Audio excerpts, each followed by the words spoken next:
The US Open 2023 is here. You can catch all that action on Sony Sports Network as well as on the Sony Live app. Joining me right now is somebody who's very calm on the pitch, and we don't want that calmness here in this interview.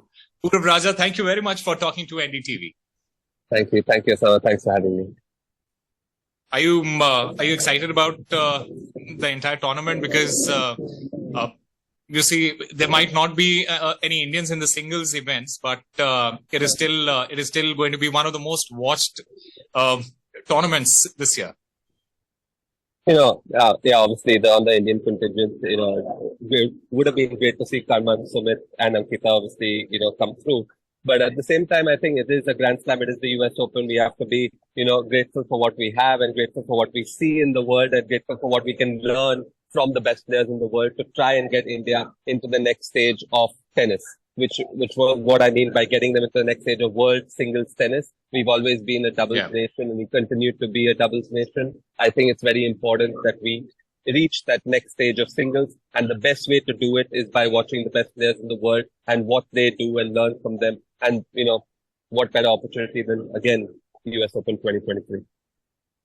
And the two best players, possibly the two best players in men's division, are going to be competing against each other. They possibly are going to meet in the finals again. What do you have to say about what is brewing up right now between Carlos Alcaraz and Djokovic? Because we've seen what transpired in the last couple of months.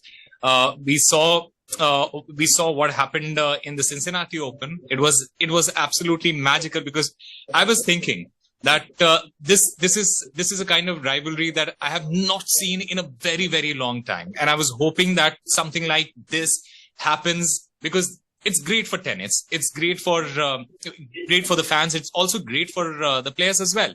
What do you have to say about that? I was talking to all my peers about this, and when we're on the tour, we speak about this all the time. Tennis, every time we talk about it, we're like, Agassi, Sampras, what happens next? Guess what happens? You get Federer, Nadal. Federer retires. Guess what happens next? It's Nadal, Djokovic. Nadal goes away for a year. Guess what happens next? It's Djokovic-Alcaraz.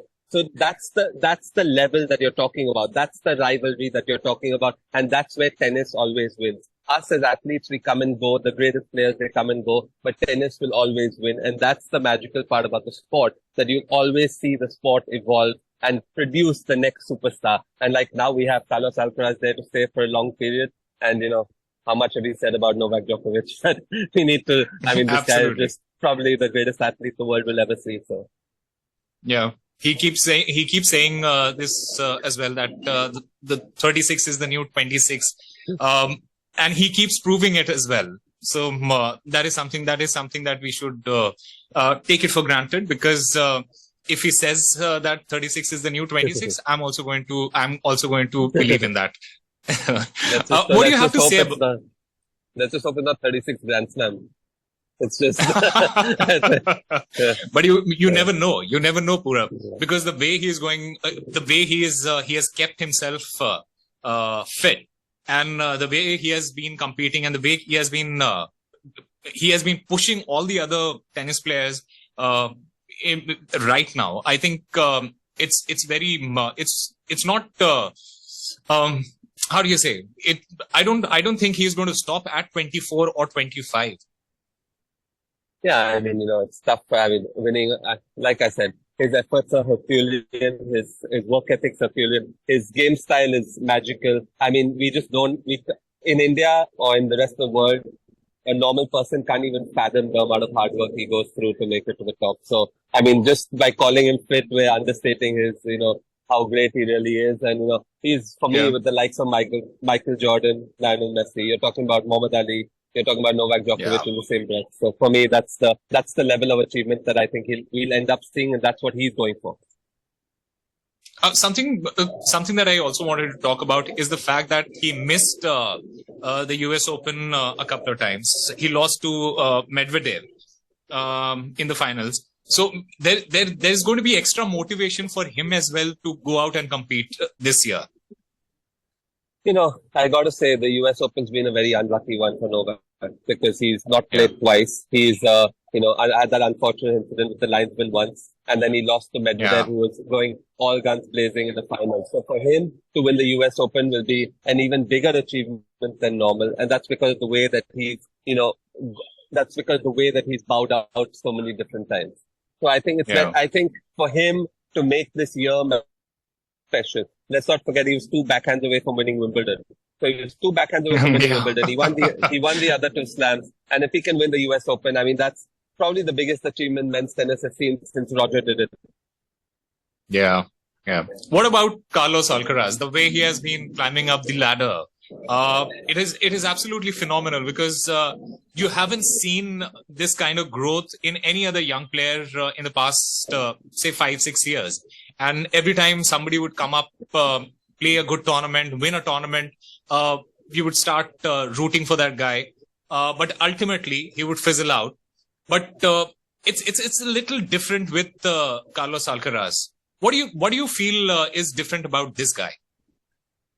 I honestly think it's the way that he approaches the sport. It's the way that he mentally tackles the big 3. It's the way that he has these winning records in matches that we never even thought. Like when he played the US Open last year, we never thought that he'd go ahead and win it, and he won it. And then we never thought that he'd beat Novak Djokovic in a 5-set final at Wimbledon in those kind of circumstances, coming against all adversity, losing the first set, not playing great tennis. So I really think it's his mental side that separates him from the rest. That's why we're talking about Alcaraz in such a big light, and obviously the coaching team, the way that he's done it, the game style that he plays. There's so much class about it. There's so much of everybody in there. There's so much of Novak. There's so much of Rafa. There's so much of Roger. There's so much of Kyrgios. There's so much of everybody that it seems like Juan Carlos Ferrero has molded this perfect human being in terms of all the greatest skill sets and put them into one human, and then put the mentality to it, and then made him play Novak Djokovic. So, I mean, that's the only way to do it, I guess.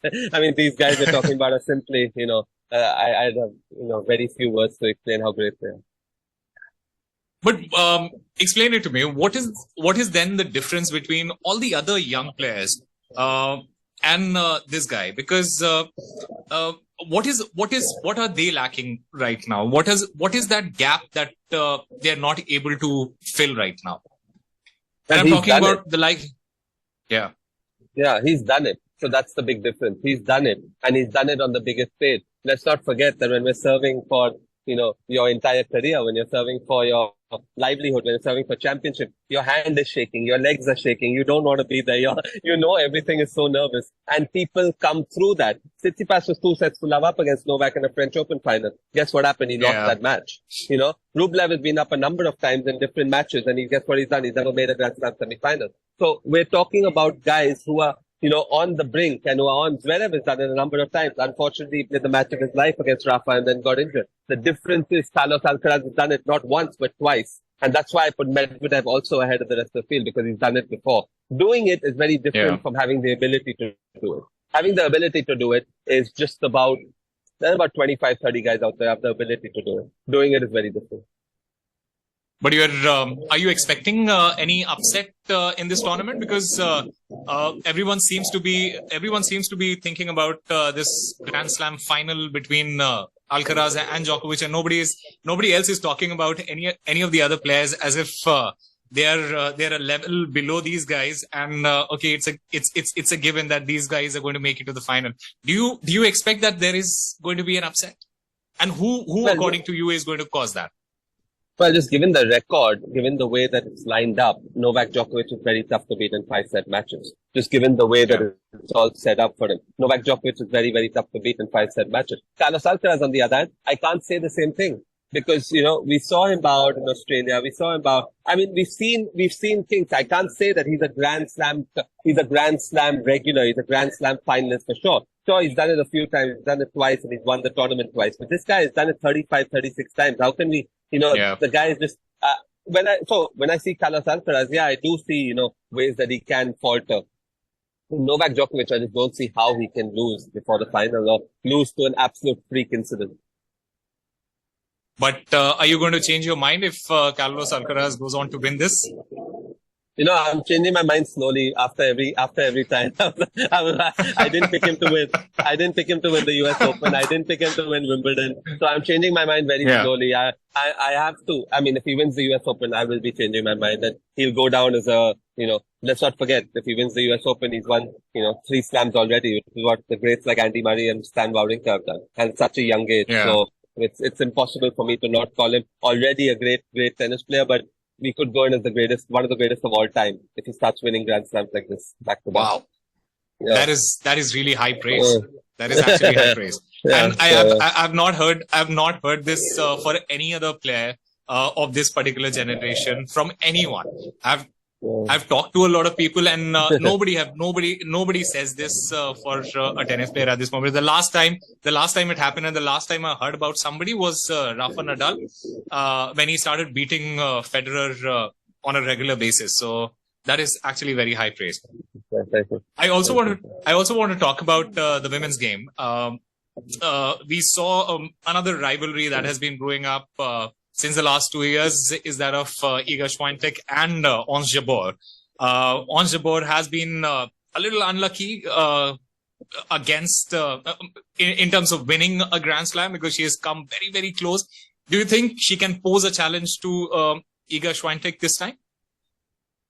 There's a lot of them out there. There's Swiatek, there's Rybakina, there's Sabalenka, there's Goff, there's Jabeur, there's Pegula. There's a mix of girls in there who I think will challenge. Swiatek has done it a few more times. She's a little bit ahead of the rest. I don't think Jabeur is any more of a favorite than Sabalenka or Rybakina. So I put them in the same category. And I think that Jabeur has been unlucky. Will her time come? I mean, I hope I can say yes. She's great, and she's great for the sport, and she's amazing, and she's great to watch. But, as the time goes on, how many Grand Slam finals can you lose before you actually win one? There was one Goran Ivanisevic story, but there are a lot of other stories that have ended in, heartbreak. So, I just don't know. I just don't know where we're going with Ons Jabeur. I hope that she can achieve her dream of being world number 1 and win a Grand Slam and do it at the same slam. And, she deserves all the praise that she gets because she's simply phenomenal. But, when you only won out of 256 winners, so. There's also another player who's making a comeback, Wozniacki. She's taking baby steps at this point of time. How far do you think she can make it into this tournament? When you're talking about Wozniacki, Svitolina comes to mind. And Svitolina is just that far ahead. So she's about 6 months ahead of Wozniacki, about 4 or 6 months ahead. So when I think of Wozniacki, it's tough for me to, obviously she can do it, but it's very tough for her to do it in this Grand Slam. It's very tough for her to go all the way. Yeah, again, we've seen a Kim Clijsters story, we've seen a Justine Henin story, but we've seen a Jennifer Capriati story, but it doesn't happen, all the time. And we shouldn't expect it to happen all the time, because a normal story is a Serena Williams story, unfortunately, when she did make a comeback and tried so hard, or an Andy Murray story. These are normal stories. This is what happens when you don't play tennis, because it's just such a difficult sport. But at the same time, would I love to see Wozniacki come back? Is it great for Danish tennis? Yeah, it's amazing. But I think Svitolina is just 6 months ahead, and I think we should be talking about her as a real Grand Slam contender, and Wozniacki as someone who's nice to watch just for now. I want to get your predictions for the finalists. I asked this to Somdev as well. Who are your finalists for both men and women singles? Tough for me to say. I have to look it should at be the an draw easy one. It should be an easy one for the men's game as well. Men's is easy, but should I keep it very simple and say Alcaraz Djokovic? I mean, I'm pretty sure Somdev said the same thing. I haven't spoken to him. I can tell you the rest of the world is thinking the same thing. So, I mean, if you want. But Somdev also mentioned that this is what a lot of people are thinking. But I'll give you Alcaraz Djokovic, and I'll give you 2 women who have not made a Grand Slam final, will make a Grand Slam final this time. So I'm going to say, not won a Grand Slam. I'm going to make a Grand Slam final this time and go for the maiden crown. So I'm going to say Goff and somebody else. I'm going to go with something crazy, because I think that the US Open always throws surprises, and nobody really defends their title there. I think we should go with two women will play a Grand Slam final who've not won a Grand Slam before. You're going to make a lot of American fans very, very happy. I wish I could make the Indian fans happy very soon. Yeah. All right. Thank you, Purav Raja, for talking to NDTV. It has been an absolute pleasure. Thank you. Thank you for your time. Thank you.